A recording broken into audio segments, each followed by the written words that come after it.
Hello, my friends. I'm reading this extraordinary book, Einstein's Unfinished Revolution, The Search for What Lies Beyond the Quantum, by one of the most important physicists of our time, Lee Smolin.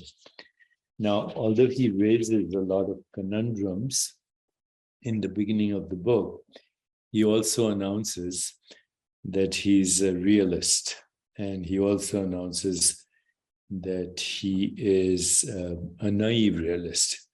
So at the same time, he asks these questions. What kinds of things are the sensations, the qualia, as the philosophers call them, of the different colors or of the different senses? And sense, in what way are sense different from colors? And why do they differ if it is all electrical impulses in neurons? Who is the I that wakes, and what is the universe that surrounds me when I open my eyes? The simplest acts about our existence and our relationships to the world are mysteries. And it's a very intelligent, exhaustive book that addresses a lot of points on philosophy, the different types of realism, naive realism, representational realism, magical realism, etc. It's obvious that Dr. Smolin is a very advanced thinker, philosopher, and scientist, more a scientist than a philosopher. So, by the way, colors and sense can overlap each other. There are people with synesthesia who can actually taste colors and more. So those mysteries are mysteries when we assume that there's a physical universe and there is a physical body, and that the observer in the physical body is separate from the physical universe. And that is the basis of science, by the way. The basis of science is current science, which is enormously successful. You know, this technology would not be possible if there was not what we call current science, quantum mechanics, mathematics, etc. But let me look up the definition of naive realism as it's given in Wikipedia. In philosophy of perception and philosophy of mind, naive realism, also known as direct realism, perceptual realism, or common sense realism, is the idea that the senses provide us with direct awareness of objects as they really are. When referred to as direct realism, naive realism is often contrasted with indirect realism, which also believes that the world is real and there's a representation of it in our brain. So basically, the philosophy of naive realism and science, which is based on subject-object strip, me and the rest of the universe, that whole philosophy also suggests that the picture of the world is the real look of it. So tomorrow, if and that picture of the world, the real look of the world, is actually observer independent, kind of a oxymoron and also contradiction. Okay, because you only know the look of the world by looking at it. And then the question arises, who is looking or what is looking? And that's where the conundrum arises. Science based on naive realism and subject-object split basically believes that the world humans experience through the five senses is the real world. So other species and their senses and what they experience is basically not even regarded as part of the discussion. The human sensory experience gives us the experience of objects as they really are. So what would this look like to an insect with multiple eyes, or to a bat that navigates through the echo of ultrasound, or a honeybee that only knows reality through what we call ultraviolet radiation? Millions of examples are there. I've shared them in the past with you, and I'm not going to repeat them. So all these conundrums and all these issues addressed by very smart, intelligent, Nobel Prize-winning scientists, mathematicians, and theoretical physicists actually have come to, in a way, a place where they're stuck. There's no unified field theory. Gravity and the other forces of nature, electromagnetism, strong and weak interactions, cannot be unified currently, although Dr. Smolin has a theory, quantum loop gravity, where he says we can unify all these forces. But let's actually examine what might be really going on and why we are stuck. As I said before, if you Google or go online and ask yourself, what are the 125 open questions in science? The first open question is, what's the universe made of? What is the universe made of? And the simplest answer is it's made of nothing. It's a free lunch. And then the second open question is, what's the biological basis of consciousness? Because without consciousness, we could not answer this question, the first question. And consciousness, the basis of all experience, interpretation of experience, and it's where we come up with theories and come up with experiments and observations as well. So the reason these two questions might be unanswerable is maybe they're the wrong questions. The universe is not made of anything, and there's no biological basis of consciousness, because consciousness is actually where we experience biology. So instead of asking what's the biological basis of consciousness, we should be asking, how does consciousness give us the experience we call biology? So now let's turn the whole physicalist view upside down, totally upside down. So I think we'll all agree that everything, T-H-I-N-G, everything that we experience in existence has both a manifest value or manifest identity and an unmanifest identity. So the manifest and the unmanifest go together. The potential and the actual experience go together. Just like up and down go together, hot and cold go together, pleasure and pain go together. What we call reality is both manifest and unmanifest at the same time. It is visible and non-visible at the same time.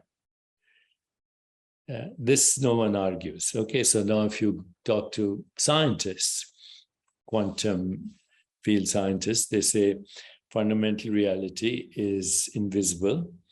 It is of the nature of something called the quantum field. And when it is disturbed or out of equilibrium, which it is all the time, then it bubbles with what are called virtual particles randomly. I would prefer the word unpredictably. Virtual particles that bubble in and out of the vacuum as determined by something called the uncertainty principle. How they end up building what we call the physical universe is, again, one of the hard problems that exists in science, because atoms, molecules, force fields cannot be perceived perceptually, and what we experience perceptually is this world with its colors and shapes and forms and sounds and tastes and textures and sensations. Bottom line, the world we experience is the interpretation of sensations. But our current model says that our senses take in a world that already exists. Now, I'm going to suggest to you something totally different. Our senses do not take in a world that already exists. They project a world that we experience as a particular species and how we interpret it. So the sense of sight projects colors, shapes, and forms that we perceive as physical objects. The sense of hearing projects the experience of sound. Sound is not a property of the physical world. Similarly, the sense of touch projects the experience of sensation, textures. The sense of smell projects the experience of smell. The sense of taste projects the experience of fragrances. The sense of taste projects the experience of flavors, but the sense of smell, fragrances, or odors, these are all projections of the senses. And these senses are actually not the properties of our eyes and nose and ears and skin. They are actually also projecting what we call the experience of the eyes, nose, skin, etc., tongue, because those are experiences that are also modified forms and combinations of sensory experience. So sensory experience is projecting a world, and then consciousness is interpreting, human consciousness, which is actually projecting the species-specific sensory experiences, is also interpreting those experiences as mind, body, and universe. So we're not taking in the world from the outside, we are projecting the world from the inside.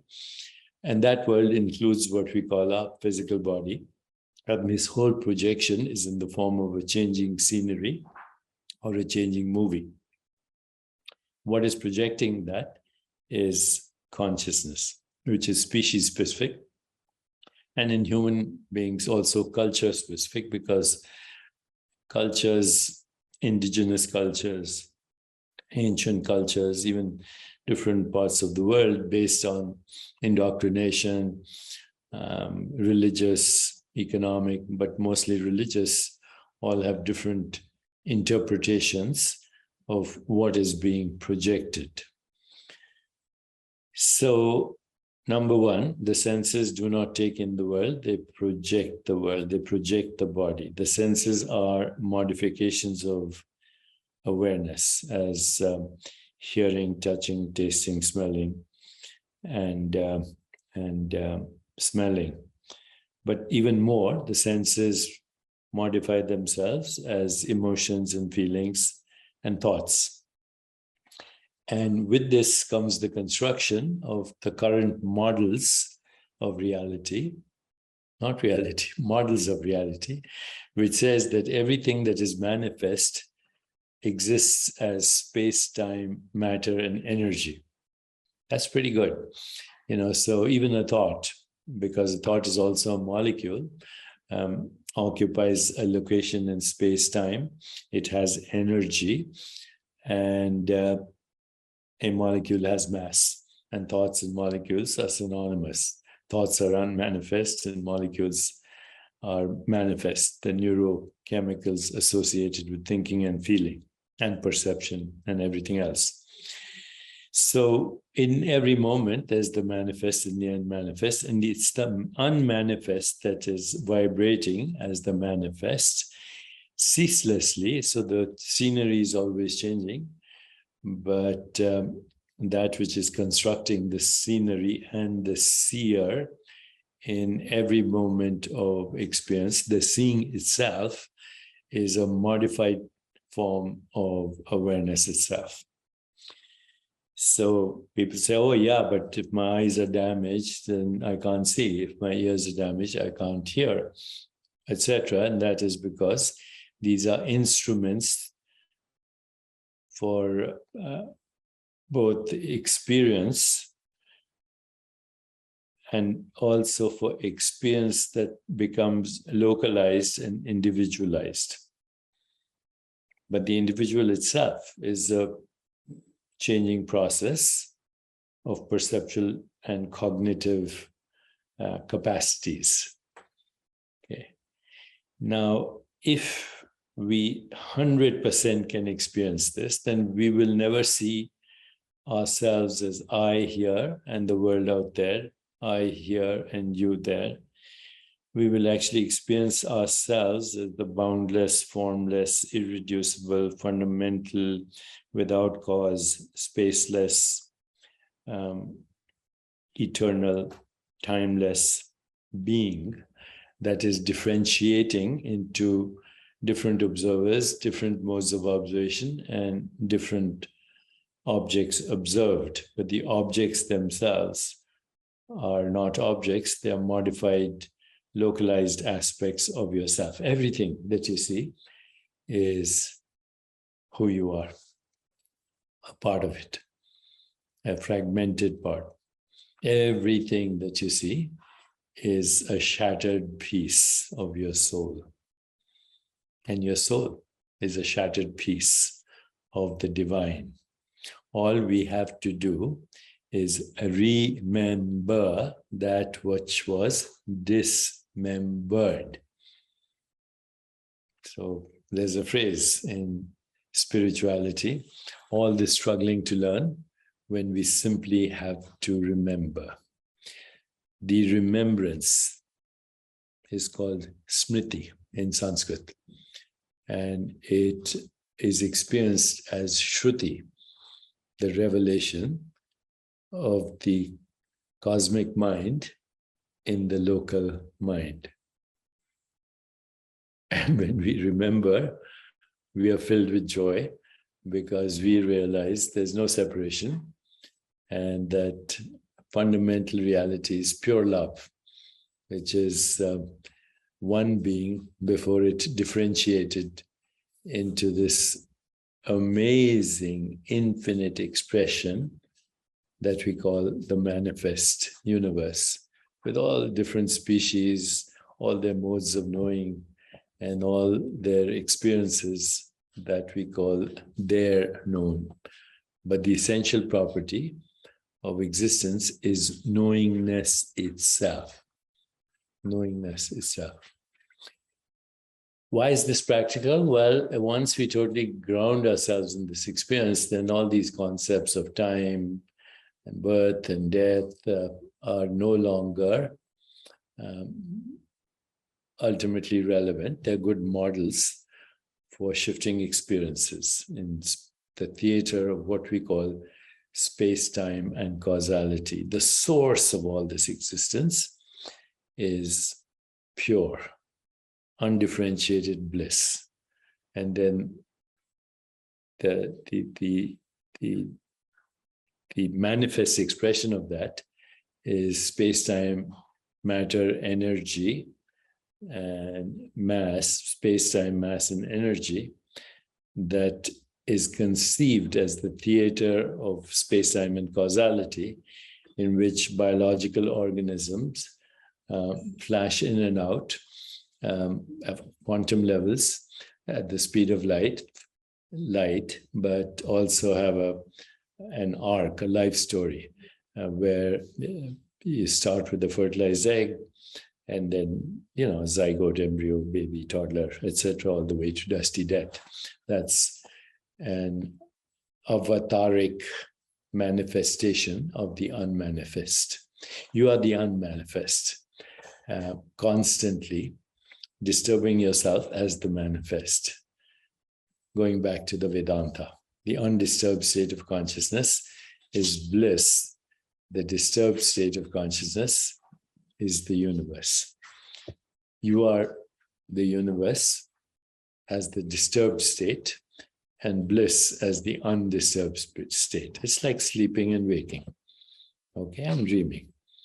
And when this experience is totally grounded, there's a sense of joy, there's a sense of pure awareness, and there is the deeper knowing of what we call fundamental truth, a truth with a capital T, reality beyond naive realism. I shall continue if you find this useful.